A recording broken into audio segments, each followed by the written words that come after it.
Iyan, isang good morning mga buseng. Hindi pa kami tapos dito sa amin mga ginagawa. Gabi pa kami, inabot kami ng alas 10 ng gabi. At mabuti nandito yung aking pamangkin na katulong sa akin. Napakalabo ng mata ko kung ano yung pipresyohan ko. Nagkakamali lagi. Kaya bura-bura yung aming pagpipresyo. Kasi hindi ko maintindihan. Malabo ang mata ko, hindi ko makita yung mga nakalagay doon. Kung magkano yung mga puhunan. At yan, napakadami pa yung aming pinipresyon dito. Tingnan mo, nakatambak.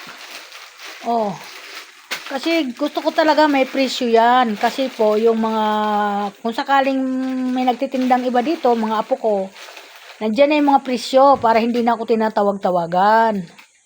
Ganyan po ang ginagawa ko dito. Ayan o. Oh. Bali, dalawang box, naubos na isang box, kape presyo. Yan mga bossing, isang good morning everyone ngayon, umaga, another araw, another trabaho na naman tayo ngayon. Kung anong matatapos natin trabaho sa buong maghapon. Ayan, naiayos na namin ang iba. Yan mga bossing, mga idol, mga guys. Napakaganda ng umaga natin ngayon at nakapuno na naman ako ng tindahan. Maraming salamat sa Panginoon na binibigay mo sa akin blessing.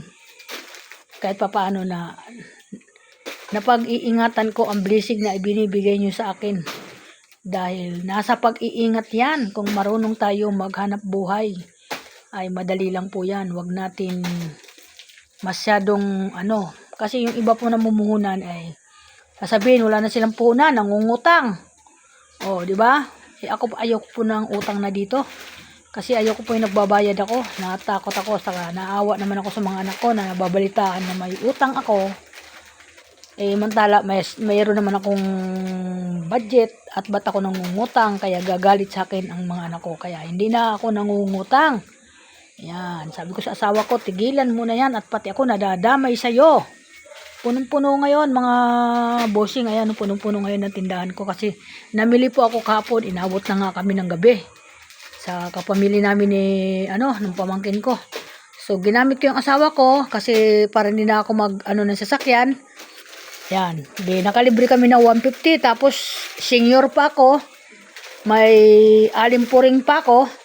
Doble-doble na yung discount. Kahit paano, tubo na rin yun sa tindahan. Yan po, ganun po ako diskarte po. Ang nanay Linda nyo, madiskarte po yan. Kaya kahit ganito lang po ako katanda, isang lula, kayang-kaya ko po maniobra yung aking buhay. Kaya, sabi ko sa mga anak ko, huwag kayong mag-alala sa akin kasi malakas naman ang katawan ko. Ganun po ako. At sila naman, iba naman yung diskarte nila. At sa labas, puro kami ayaw po namin na magkaroon ng papasukan ng mga isang yung may mga kasi kapag may amo ka kasi, siyempre hindi natin naiiwasan talaga na may oras ang pasok. May oras ang pasok, ganun po yun. At kami po kahit magbukas kami ng alas 11 ng umaga, wala naman po problema dahil ako naman po may-ari na tindahan. Ano oras ako magsara kung inaantok na ako, gusto ko na matulog. Alas 7 pa lang, kung gusto ko na matulog, magsasara na ako. Hindi ko po pinipwersa yung aking sarili. Kasi akin naman to Kahit anong oras ako yan. Good morning everyone. Welcome to my vlog. Good morning din sa mga anak ko ngayon nga nasa iba't lugar. Mag-ingat kayo mga anak. Sa sobrang mainit ngayon. Nagtinda ang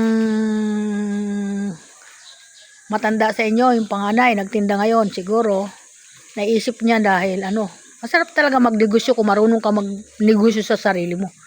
Negosyo lang.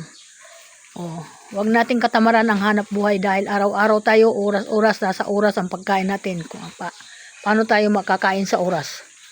Ayan lang po mga idol. Kaya salamat sa lahat ng mga idol ko at mga follower ko. Maraming salamat.